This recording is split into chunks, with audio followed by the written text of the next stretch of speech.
कराने जाते थे तो सीओ साहब पैसा मांगते हैं 10 लाख रुपये। उस समय सीओ साहब थे यामू रविदास। उस समय सीओ साहब जो ना मुझसे 10 लाख रुपये मांग रहे थे, तो उसको सीओ साहब को पैसा नहीं दे पाए, तो उन लोगों सीओ साहब ने रवि बख्शी की तरफ में कर दिया, रिपोर्ट बना दिया। अच्छा, पैसा नहीं दिए तो विपक्ष की तरफ चले गए, ज़मीन दलाल तरफ। हाँ, ज़मीन दलाल तरफ चले गए क्योंकि हम लोग गरीब हैं और पैसा नहीं दे पाए इसीलिए। और जब मैं मुफस्सिल थाना में भी मैं कई बार गया हूँ आवेदन देने, और वहाँ पर आवेदन भी दिया हूँ, लेकिन वहाँ पर भी मुझे कोई न्याय नहीं मिलता है। वहाँ पर जाते हैं पूछने के लिए कि मेरा आवेदन पर क्या हुआ है, तो वो लोग जो है ना गाली गलौज करके वो लोग भगा देते हैं। नमस्कार। दुमका ज़िले में इन दिनों आदिवासी युवाओं की ज़मीन हड़पने का मामला लगातार सामने आ रहा है, और जो भी लोग कमज़ोर हैं ज़मीन दलाल उनकी ज़मीन हड़प लेते हैं। और हम अभी जो जगह है वो है दुमका मेडिकल कॉलेज के पास जोगीडीह, जहां एक आदिवासी युवा पिछले कई सालों से परेशान है और उसकी ज़मीन हड़प ली जा रही है।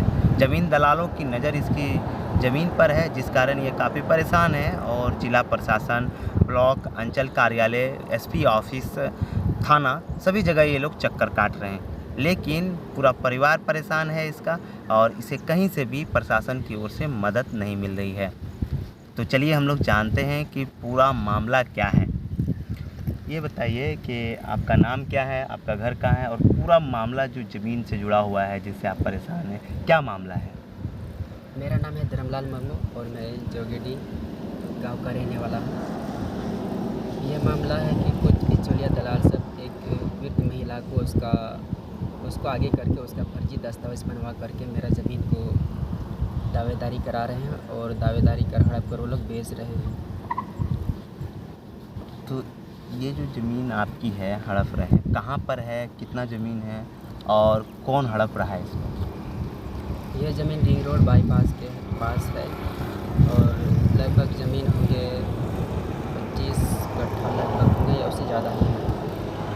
और ये जैसे मैंने अभी बताया कि बिचौलिया दलाल सब वो लोग एक वृद्ध महिला को आगे करके उसका फर्जी दस्तावेज़ बनवा करके उसको दावेदारी करा रहे हैं और हड़प रहे हैं और हड़प कर बेच रहे हैं।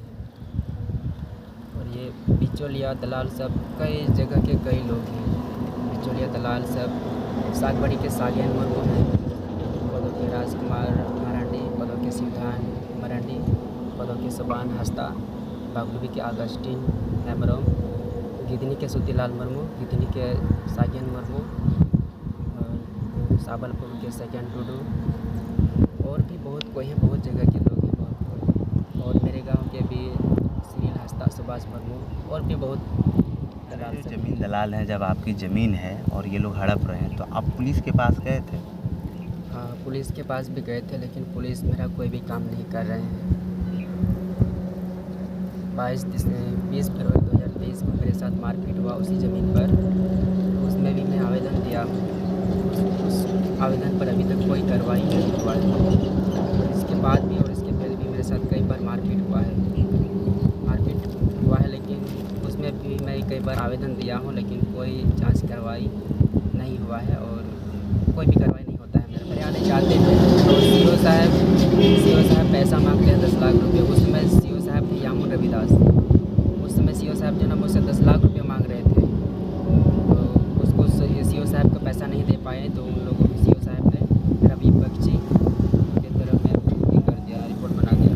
अच्छा, पैसा नहीं दिए तो विपक्ष की तरफ चले गए, ज़मीन दलाल तरफ। हाँ, ज़मीन दलाल तरफ चले गए क्योंकि हम लोग गरीब हैं और पैसा नहीं दे पाए इसीलिए। और जब मैं मुफस्सिल थाना में भी मैं कई बार गया हूँ आवेदन देने, और वहाँ पर आवेदन भी दिया हूँ, लेकिन वहाँ पर भी मुझे कोई न्याय नहीं मिलता है। वहाँ पर जाते हैं पूछने के लिए कि मेरा आवेदन पर क्या हुआ है, तो वो लोग जो है ना गाली गलौज करके वो लोग भगा देते हैं। क्या बोलते हैं थाना? वो लोग माँ बहन की गाली गलौज देते हैं, और गाली गलौज करके वो लोग भगा देते हैं। जब आप मुफस्सिल थाना जाते हैं तो गाली गलौज करके आपको भगा देता है। आप वरीय पदाधिकारी जैसे एसपी, डीएसपी, उनके पास गए थे, आवेदन दिए हैं वहाँ? हाँ, एसपी को भी आवेदन दिया है, लेकिन वहाँ पर मुझे सिर्फ आश्वासन मिलता है और कुछ नहीं होता है। मैंने एसपी साहब के यहाँ से आपको आश्वासन मिला सिर्फ? हाँ। अच्छा, ये जो बताइए, ये जो पूरा ज़मीन है रिंग रोड में, कब से ये लोग हड़पना शुरू किया, कितना साल पहले से? ये लोग 2022 से हड़प रहे हैं, 2022 से हम लोग को परेशान कर रहे हैं। अच्छा, तो इस मामले में आप जेल भी गए थे, कैसे जेल पहुंच गए थे? हाँ, मैं जेल भी गया था। अभी जो मैंने बताया उस ज़मीन पर, मैं उस ज़मीन पर अपना झोपड़पट्टीनुमा घर बना करके रहता था। तो 15 दिसंबर 2023 को बिचौलिया दलाल सब आकर के मेरे साथ मारपीट किया। उसी झोपड़पट्टी में आकर के मारपीट किया और झोपड़पट्टी को भी गिरा दिया उन लोगों ने। झोपड़पट्टी को गिराने के बाद में बड़ा बाबू आए और बड़ा बाबू जैसे वहाँ ज़मीन पर आए तो बड़ा बाबू बोले कि क्या हुआ जी। बड़ा बाबू ऐसे बोले क्या हुआ जी। तो बड़ा बाबू को मैंने बताया कि सर मेरे साथ मारपीट हुआ, अभी तुरंत मारपीट हुआ है, देखिए अभी बिचौलिया दलाल सब यहीं पर खड़े हैं। तो बड़ा बाबू बोले कि क्या सबूत है तुम्हारे पास, दलाल बिचौलिया दलाल या सब तुमको मारपीट किया है, तुम्हारी झोपड़पट्टी को गिरा दिया है, ऐसे बोले। तो बड़ा बाबू ऐसे बोले तो मोबाइल निकाले और वीडियो बनाना शुरू किए।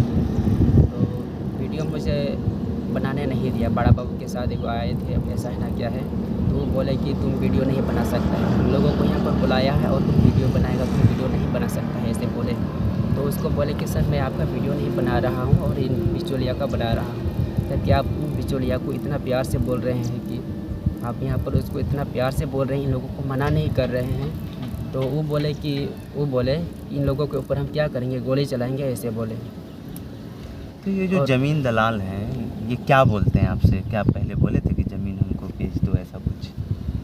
हाँ, बिचौलिया दलाल से पहले ऐसे बोले थे कि ज़मीन बेच दो, ऐसे बोले थे। तो उन लोगों को बोले कि नहीं, हम लोग नहीं बेचेंगे ये ज़मीन, हम लोगों का रोड के किनारे में, हम लोग रोड के किनारे में है ये ज़मीन हम लोगों का, और हम लोग कोई पढ़े लिखे भी नहीं है और कोई नौकरी चाकरी वाले आदमी भी नहीं है। हम लोगों का सोच है कि इस ज़मीन पर हम लोग छोटा सा घर बना करके हम लोग दुकान व्यवसाय करेंगे। ज़मीन दलाल को ऐसे बोले थे। अच्छा, ये जो इतने ज़मीन दलाल है ये सब तो सिर्फ आदिवासी भी है इसमें से कुछ, तो इन लोगों से बातचीत आपने किया कभी?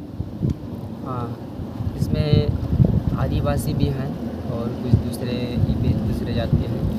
तो इन लोगों को यही बिचौलिया दलाल सब यही पहले हम लोगों के पास आया था और वैसे बोल रहे थे कि इस ज़मीन को बेचो। तो हम लोग उन लोगों का बात नहीं माने, तो इन लोगों ने हम लोगों को इस तरह परेशान कर दिया।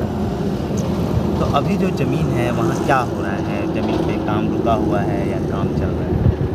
ज़मीन पर अभी काम चल रहा है। जब मैं मना करने के लिए वहाँ पर जाता हूँ तो वो लोग मुझे गाली गलौज मारते हैं और केस में फंसाने की धमकी देते हैं और झूठा आरोप भी लगा करके थाना में वो लोग आवेदन देते हैं। अच्छा, इस ज़मीन में जो इस तरह से अवैध हो रहा है, बोल रहे कि काम चल रहा है, आप बोल रहे हैं हड़प ले रहा है, अब कोर्ट गए थे, कोर्ट में केस किए हैं इसको लेके? हाँ, कोर्ट गए हैं, कोर्ट में अभी चल रहा है, ओरिजिनल टाइटल सूट अभी चल रहा है कोर्ट में। इसके बावजूद भी वो लोग ज़बरदस्ती अपने मनमानी तरीक़ा से वो लोग काम कर रहे हैं। अच्छा, मैंने टाइटल सूट चलते हुए भी काम चल रहा है और मुफस्सिल थाना सीईओ के पास आप जाते हैं और वहाँ काम नहीं होता है, अभी भी काम रोज़ चल रहा है वहाँ पर? अभी भी चल रहा है वहाँ पर काम। तो ये जो ज़मीन है आपका रिंग रोड के बगल में, कितना कीमत होगा ज़मीन का? ज़मीन का कीमत तो होगा, नहीं होगा, हम लोग तो नहीं बेचे हैं अभी तक। अच्छा, ऐसा क्यों हो रहा है? मैंने क्या गांव में कोई समस्या है या आप लोग बाहरी खरीदे हैं या आपका पुश्तैनी ज़मीन है? ये मेरा पुश्तैनी ज़मीन है, रैयती ज़मीन है, अपना ज़मीन है। तो क्या आपके पास बहुत ज़्यादा ज़मीन है क्या कि ये ज़मीन दलाल की नज़र आप पर पड़ी? हाँ, ज़मीन हम लोगों का थोड़ा बहुत है। तो उसमें ज़मीन क्या है कि रिंग रोड के साइड में है और बिचौलिया दलाल सब जिस ज़मीन पर उसका नज़र पड़ा है। अब अगर मान लीजिए कोई कार्रवाई नहीं होगी तो आप क्या करेंगे? अच्छा, इस मामले को लेकर आप किसी नेता के पास गए थे मदद मांगने के लिए? क्योंकि अभी जो है काफ़ी ज़्यादा इस क्षेत्र में आदिवासी नेता हैं, सांसद आदिवासी हैं, हमारे विधायक आदिवासी हैं, आप इन लोगों के पास क्यों नहीं गए? हाँ, मैं गया था, सुनील सोरेन के पास मैं गया था और लुइस मरांडी यहाँ पर आए थे एक बार कन्वेंशन सेंटर में। लुइस मरांडी आए थे, सुनील सोरेन आए थे और एगो मुख्यमंत्री ना क्या है वो छत्तीसगढ़ ना कहाँ के यहाँ पर आए थे। तो मैं वहाँ पर मिला था तो उन लोगों ने भी कुछ आश्वासन या कोई ये नहीं दिया, कोई सलाह नहीं दिया। अच्छा, कोई मैंने आश्वासन कुछ ऐसा नहीं हुआ काम नहीं। आपका? तो कुल मिलाकर आप देख सकते हैं कि दुमका में इन दिनों ज़मीन दलालों का जो है वर्चस्व है। दुमका इंजीनियरिंग कॉलेज संथाल पढ़ना में इंजीनियरिंग का नंबर 1 संस्थान, जहां आप बहुत कम शुल्क में computer science and engineering, electronics and communication, mechanical, civil, electrical engineering में बीटेक एवं bachelor in computer application BCA का कोर्स कर सकते हैं।